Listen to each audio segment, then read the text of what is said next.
What's up, y'all? It's your boy, Mark Smith, and we back. Once again, it's your boy, Mark Smith, and we back with another fire stream. Make sure y'all subscribe, like, comment, share, jump in the chat. We talking about one of the NBA GOATs. I'm sorry. We're talking about one of the WNBA GOATs. I'm sorry. We're talking about a girl that arguably most people consider the greatest point guard of all time when we talk about in the landscape of the WNBA. And that person is the one and only Suebird. And when Suebird talks, I'm sorry, but I have to listen because Suebird, when we talk about playing a point guard position, she was one of the greatest basketball players who ever played a point guard position, regardless of we're talking about gender, regardless we're talking about in the WNBA, we're talking about the NBA, it doesn't really matter. She was one of the greatest point guards and floor generals to play the game of basketball. She played the game the right way. Like, I know her career stats aren't as glamorous as some of the other greats in this game, but at the same time, when you really watched her play, controlling tempo, when you saw her hitting shots, when you saw her setting up her teammates, when you saw her making the right decision and having a high basketball IQ, Suebird was one of the GOATs at the point guard position, regardless of gender, because she was extremely cold. And the thing I like about Suebird is she could have really been a little bit more selfish, but that wasn't her mentality. Her mentality was always, how can I make my teammates better? And this is why we always talk about eye test over stats. Her stats are not going to be as glamorous as some of the all-time greats, but stats don't always tell the full story or don't always talk about always don't tell the full impact or importance for a team. So once again, when Suebird comes out and talks, I am listening. And Suebird came out and talked about CaitlinClark. She came and talked about Aaliyah Boston. She came and talked about Kelsey Mitchell. And she came and talked about the WNBA playoffs upcoming, because there's still a lot of games left. And first and foremost, there's been a lot of chatter, a lot of conversations going on between CaitlinClark and also A'ja Wilson about, can CaitlinClark catch up to A'ja Wilson for the MVP race this upcoming year? It's over. I love CaitlinClark. I love her game. I love everything that she's about and everything she brings to the basketball court. But the MVP race, there's no MVP race. It's A'ja Wilson and everybody else. A'ja Wilson is the best basketball player in the WNBA, one of the best basketball players in the world, affects the game on both sides of the basketball court, and especially when we talk about defense and guarding on perimeter, also guarding the post. There's no MVP race. So we can get that out of the way. Like, love CaitlinClark, love what she's doing, but like, there's no conversation about the MVP with anybody other than A'ja Wilson. I know how CaitlinClark has been playing. She's been playing phenomenal. I think she should be the unanimous Rookie of the Year. Get in the chat. Do y'all agree? Should CaitlinClark be the unanimous Rookie of the Year? I think it should be unanimous based on her game. Even before when it was a conversation, I didn't think it really was a conversation. But Suebird came out and stated that she believes that the indianaFever and CaitlinClark are going to be a threat come playoff time. And I must admit, I'm here for it, because what we've seen in the last basically 7 to 8 games, we've seen a new Fever team. We've seen CaitlinClark become more comfortable. Since the break has been over, we've seen CaitlinClark fix her shot. And when I say fix her shot, meaning finding more rhythm in her shot, because we know her scoring ability is always been top notch. Her passing and playmaking ability has always been exceptional, but it's really her scoring ability that really elevates her game and can take teams over the top, and also can really make the indianaFever be a super hard team to play or to want to go against come the playoff time if she's scoring the way she's scoring, and if her shot is on the way it's been on. And then you got the elevation of Kelsey Mitchell. You got the elevation of Boston as well. They all are working in sync, having a lot of harmony. And what Suebird talked about for the indianaFever, what she likes, and also talked about why she believes that the indianaFever are going to be a threat in the playoffs for the WNBA, is something that a lot of teams don't necessarily have because they don't have the type of player that CaitlinClark is. They don't have an engine. They don't have a player that can really dictate and take over the game with her pace and can control the pace. And when we talk about some of the greatest basketball players to ever play this game that we always mention, a lot of the times we talk about pace when it comes to all-time great point guards or floor generals. Pace is so important. Pace in dictating and controlling pace and tempo. Pace is the reason why LeBron James was able to take the 2018 Cleveland Cavaliers to the NBA Finals because he knew how to dictate that pace and he knew how to slow shit down. Pace is the reason why Chris Paul, in my eyes, and his all-around game and also playing defense is arguably, to me, the most complete point guard to ever play the game. He just don't have a ring to his name to add to his resume. Pace is why Magic Johnson was so phenomenal in the fast break transition. Pace is why CaitlinClark and the Indiana Fever have an opportunity to be a threat depending on the matchup in the WNBA playoffs. Because the way CaitlinClark pushes the tempo and plays with speed is not, we haven't seen that in the WNBA yet. There's only one player that I feel like on the fast break transition pushes the ball better than her, and that's Kennedy Carter for the Chicago Sky due to her first step ability, but she doesn't have the same type of range or overall handle that CaitlinClark has. And also she doesn't have the feel for the game when we talk about being a true point guard like CaitlinClark. So when CaitlinClark is pushing the tempo and pushing the speed and then also slowing it down, your defense is constantly off balance.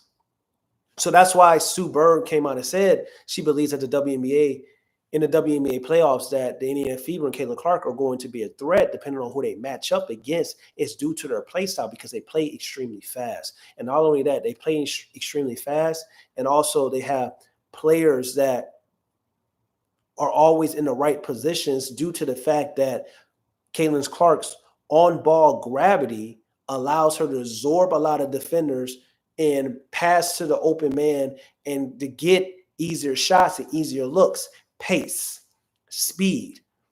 That's what's going to do it for in the WNBA playoffs for the Indiana Fever if they want to have success. And they're hitting on the right gears and clicking on the right cylinders right now. But it's that pace that CaitlinClark plays with and that speed that really makes them extremely, extremely dangerous. And also with Kelsey Mitchell plays with a lot of pace and plays with a lot of speed as well. And she can also be off the ball next to CaitlinClark even when the defense sucks in and tries to blitz them amongst the screens. That is key for the Indiana Fever. That's going to be key for CaitlinClark. And that's why Suebird came out and said that the Indiana Fever are the most dangerous team come the WNBA playoffs. And then we have to factor in when things slow down, CaitlinClark can control the pace on the basketball court. When things slow down, they have a big man in Boston that can operate in a pick and roll. When things slow down, they have a big man in Boston that has showed some capabilities of extending her range from 18 and beyond and being able to hit threes sometimes, but most importantly, being able to hit shots in the second range of the basketball court. When things slow down, they have a big man that they can dump the ball into and let her to go out and get work and get buckets and be a big body. Pace and speed is why Suebird said the reasons she believes that the WNBA playoffs, the most dangerous team is going to be the Indiana Fever, and I have to agree with her. Philip, people usually think the MVP award is for the best player, not the most valuable. People said that Lexi was the most player when she hit 6 3s. She wasn't the best player. Let me tell you something, Philip. Philip, I appreciate you being in the chat. I appreciate you commenting. CaitlinClark's not a more valuable player than A'ja Wilson because the game of basketball is played on both sides of the court. And also, A'ja Wilson is a better offensive player than CaitlinClark. So even if we're looking on based on offensive capabilities, A'ja Wilson is a better offensive player than CaitlinClark. I'm sorry, that's just the truth. So the MVP conversation or fake conversation there is between A'ja Wilson and whether it's Sabrina, whether it's CaitlinClark, there's no conversation. And then when we factor in the defensive side on the basketball court where A'ja Wilson is guarding 1 through 4 and 1 through 5 and also can switch on the P and R, it's no really conversation. Stars are born. CaitlinClark is a star like the sun. Angel Reese and the rest of her opponents are planets surrounding the sun, and the orbits are dependent on the gravity effect of the star. Yeah, I mean, I will say that, like, for like the merchandise sales, we just saw that Angel Reese came out and she signed a deal with Reese's, which is fire because it's due to her name. That's a fire endorsement. And I'll say it again, Angel Reese and CaitlinClark are the most popular players in the WNBA. But CaitlinClark's teammate, Kate Martin, who doesn't really play, is number 4 on that list, which is crazy. That I think she's ahead of Asia Wilson, which also shows an issue with the marketability, also shows an issue with a lot of things going on when it comes to the WNBA, also globally when we talk about, them not including CaitlinClark in the Olympics and things of that nature. But CaitlinClark, Indiana Fever, Aaliyah Boston, Kelsey Mitchell, and also Lexi is hitting shots and hitting threes. That gives them another player, especially, that can hit timely buckets, especially if they're open. Then they're going to be a problem. The Indiana Fever are going to be a problem in the playoffs because of the speed, the pace that they play, and also the IQ. And they're led by they have an engine. When you have an engine on your team, it makes you unstoppable at times because no matter what the opposing team tries to do, it doesn't really matter because you have an engine on your team that can beat you in scoring, that can beat you in playmaking.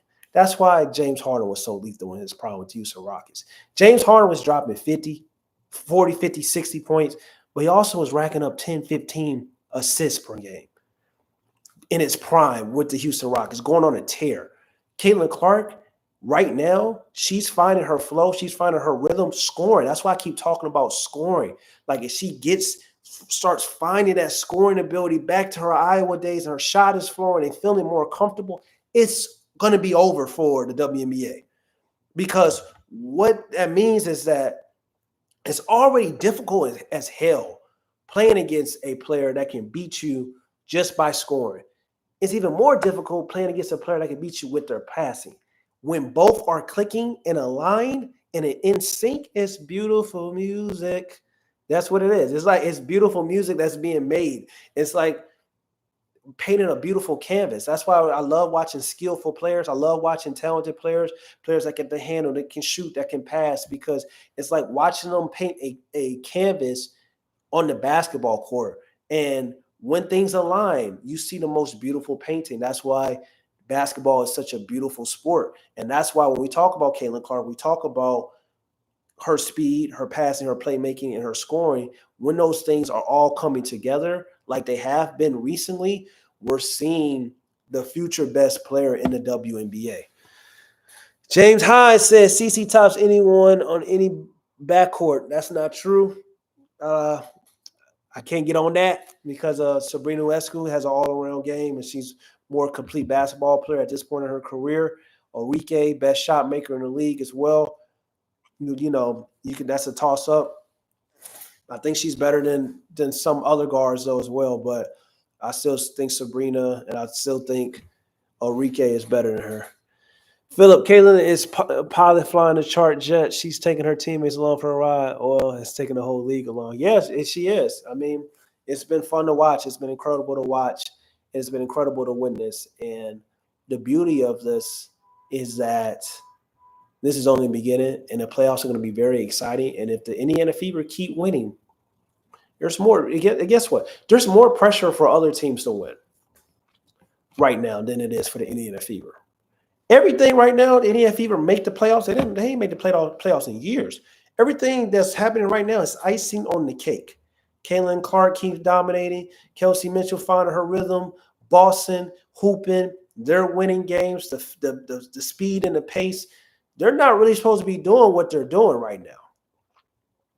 So if they keep succeeding and they keep dominating, they're continuing to reach expectations that a lot of people didn't necessarily have for them coming into this season. That's why when we talk about Angel Reese, that's why we talk about CaitlinClark, they already surpassed so many expectations. If people told you that, not necessarily maybe CaitlinClark, but if people told you that like Angel Reese and CaitlinClark both were going to be at the All-Star game and starting, and also that both of them are going to be top in merchandise sales, probably believe the CaitlinClark wouldn't necessarily believe the Angel Reese one. But the fact of the matter is, or and then that's just off the court stuff. When we take it to the game on the court, how dominant they both have been as rookies. Double machine and Angel Reese, CaitlinClark, dominating 4-level scorer, passing, playmaking ability. They both breaking records. Angel Reese is about to break a record in a couple games. Like, it's phenomenal. It's beauty. It's beautiful. So this draft class is special. And I went over there in another stream talking about how this draft class has a chance to be the 2003 version in the WNBA, but it's just a 2024 version for the WNBA. So it's going to be like LeBron James, Chris Bosh, Dwayne Wade, that group. That's what we're about to see right now in 2024, potentially. If CeCe was more selfish and went for her shots like Kelsey Enrique, she could score 40 points. That's cap. That's cap, because people got to understand that it's hard to score in the WNBA. It's hard to score in the NBA. And I would say it's probably even more harder to score in the WNBA, considering the fact that everything is kind of played off sets a lot. They run a lot of sets in the WNBA. It's not really a like, yo, go out and hoop, go out and cook them, show them what you got. Like, it's tough, like compared to the NBA, where there's a lot of spacing. Guys are just way more skilled and advanced, and it's just hard to do. It's harder to do. Even when we look at like CaitlinClark and her playmaking ability, people are saying like, damn, you watch CaitlinClark, she could have had like 15 assists this game, but it's just like the talent is not as high, even though it's extremely skilled. Not everybody on the roster is extremely skilled compared to like the NBA. It's a different sport. And also, like, the ladies in the game, they have really great foundational team principles on defense. Just that they have great foundational team principles on offense, because if the game is predicated on skill set on offense, the game is predicated on defensive strategy on the opposite end as well, because we're talking about shell drills. We're talking about, basic things that you learn in middle school and college, and and also, as we're seeing in the WNBA, like the principles and the foundation skills of the WNBA, when we look at like just how the game is really supposed to be played, if we really being honest, that's what we see in the WNBA. So it makes things very, very harder and more difficult. And also, the league is physical as well. The ladies get away with a lot more physical contact, than the NBA. So I can't really rock with CaitlinClark averaging 40, because we ain't got nobody in the NBA averaging 40. That's the thing. It'd be different when we had somebody in the NBA averaging 40. We ain't got nobody in the NBA watching 40, so I can't really get on the ballpark of CaitlinClark averaging 40. I just can't. That ain't really happening. Like, I know y'all love CaitlinClark. She's a star, but we also can be the game. Pure is pure, hoop is hoop. That's why I have this channel. That's why we talk about basketball. That's why I have breakdown analysis and things of that nature. But at the same time, we also have to be realistic. We also have to understand that this is year one. She's looking dominant in year one. Imagine her in year 3. Imagine her in year 4. Imagine her in year 5. That's why when people compare her to A'ja Wilson got experience, got rings, got defensive capability, offensive capability. Like, it's levels. You got to give players time to develop. Not everybody's going to come out. The fact that she's already out right now and she's a top 10 player in the WNBA easy, that's credit to her talent, her skill set, and also her overall potential. But we can't get caught up in like just only regular season as well. What you do in the playoffs matters, and as well as consistency matters. We've seen A'ja Wilson, boom, boom, boom. We've seen Sabrina, boom, boom, boom. We've seen Diana Taurasi, boom, boom, boom. So that matters as well. Now, your eyes also matter, what you're watching, what you're seeing. But when it comes to certain players that are still in their prime, that are still young, that have still been dominant and been more consistent in the league, you don't automatically get to just jump. Just because, even though the eye test may say like, yo, talent, skills, bar for bar, they right there or they better. But it's not always about skill set and talent. And, I am as the biggest person on skill set and talent as probably anybody that would analyze the sport of basketball. But the best way to look at rankings, the best way to look at all-time lists, the best way to look at when you're comparing players is resume, skill set, and talent, consistency amongst the past 3 years. Because it's been players in the WNBA, it's been players in the NBA that have had better statistical regular season and even playoffs, But that don't mean they're a better overall player. I'll give you an example.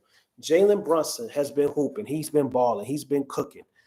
It's people that saying that Jalen Brunson is a better basketball player than Ja Morant. Have they forgotten who Ja Morant is? You get what I'm saying? So when we have these conversations and we have these chats and we talk about the game of basketball, it's just like we can praise one player without getting too crazy. Yes, they may have a better regular season. Yes, they may even have a better playoffs. But that doesn't mean that just because they had one better regular season, one better playoffs, that they automatically better than a particular player who was hurt or didn't have the better statistical season. Jason Tatum's numbers went down this year, and he won a ring, a championship, and he played a team-oriented game. And people are saying he's not a top 7 player in the NBA right now. That's crazy to me. Like, that don't make sense. Angel Reese, she's averaging a double-double right now, but she has key deficiencies in her game that she needs to work on. I'm not going to say that Angel Reese is a better basketball player than Boston. Even though they're one's been in the league 2 years, one's been in the league 1 year, based on like what people are saying and what people are watching between the two or comparing the stats. I just can't do that. Jameer Moore, she different from everyone else, though. I wouldn't expect you to understand. You were comparing Angel Reese to her. You can't put on what a generation talent will do. I'm gonna ignore that comment, Jamar Moore, because I don't. Me comparing Angel Reese, I wasn't comparing Angel Reese to CaitlinClark. I'm talking about everything when we talk about the totality of the game of basketball, for its merchandise, for its like skill set, for its like the things that they're producing for their teams. Nobody is caring. You're not going to get on here in my chat with my core fans and core followers my game, truth tellers, and tell that lie on me. I just said at the beginning of the stream that CaitlinClark is the unanimous, and said in multiple streams, unanimous rookie of the year. And she has a case to be on the first team All NBA, but she's most likely going to be on the second team first team WNBA. She's most likely going to be the second team WNBA. So you ain't talking to somebody that don't know basketball and that's not really, fluid in the game of watching and analyzing.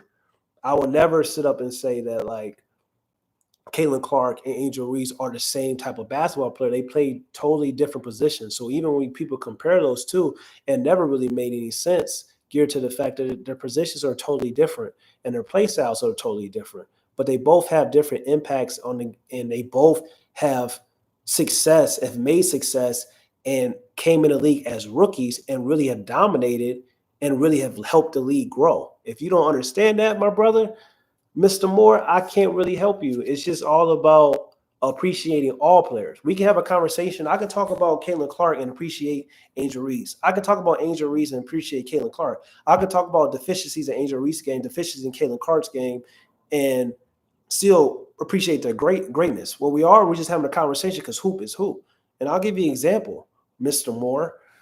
CaitlinClark should never be compared to Angel Reese because one player catches systematic schemes on a regular basis and one player does not. So regardless of any comparison after that or conversation to be made, you have to look at that right there to know that like one player is more generational and better off of that alone. Nobody's going to sit up and say that James Harden, who was catching schemes, and compare them and say that, Pascal Siakam, compared to two. One player's catching schemes, one player wasn't. One player was a third option on the championship team when the Toronto Raptors and been the first option on the Toronto Raptors, and he was putting up great stats, but it didn't really matter because at the end of the day, he wasn't seeing the same type of coverage or game plan as James Harden. It's the same thing. I appreciate you too, Philip, on the game, man. But I appreciate y'all. I dropped a new children's book today. It's out everywhere.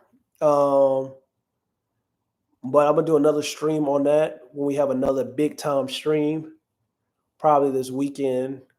And I will let y'all know. I'm going to let y'all see it as well. But I appreciate y'all. Once again, Truth Teller, your boy Mark K. Smith. Don't forget to like, comment, and subscribe. I appreciate y'all getting in the chat It's basically Michael Jordan and Charles Oakley. There you go. I'm trying to leave, but it's just like comparing anybody to Michael Jordan don't really make sense because you look at CaitlinClark and Michael Jordan, they don't have the same type of play styles. I mean, CaitlinClark and Michael Jordan don't have the same type of play styles. And I'm supposed to be getting out of here, but Jamar want to keep talking bullshit, so I'm gonna stay a little bit more before I get up out of here. Michael Jordan and CaitlinClark don't have different play styles. Michael Jordan, phenomenal scorer. Michael Jordan, one of the best defensive players to ever play this game.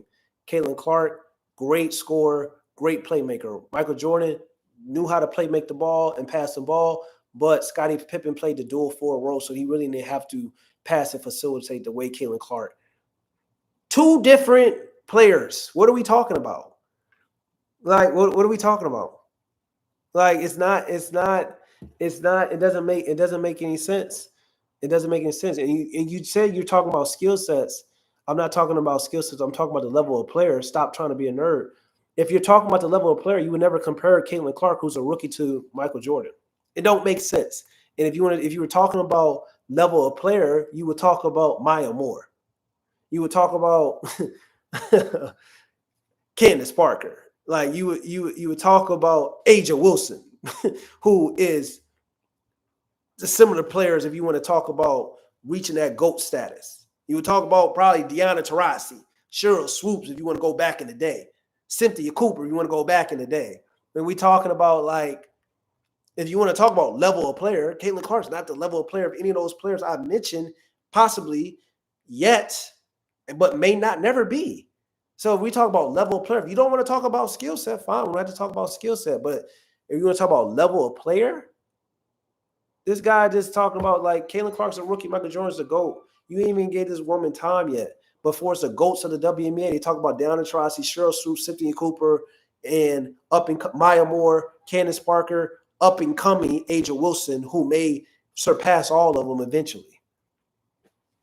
My brother got CTE, but I appreciate y'all chat. Make sure y'all like, make sure y'all comment, make sure y'all subscribe. I'm going, man. Peace.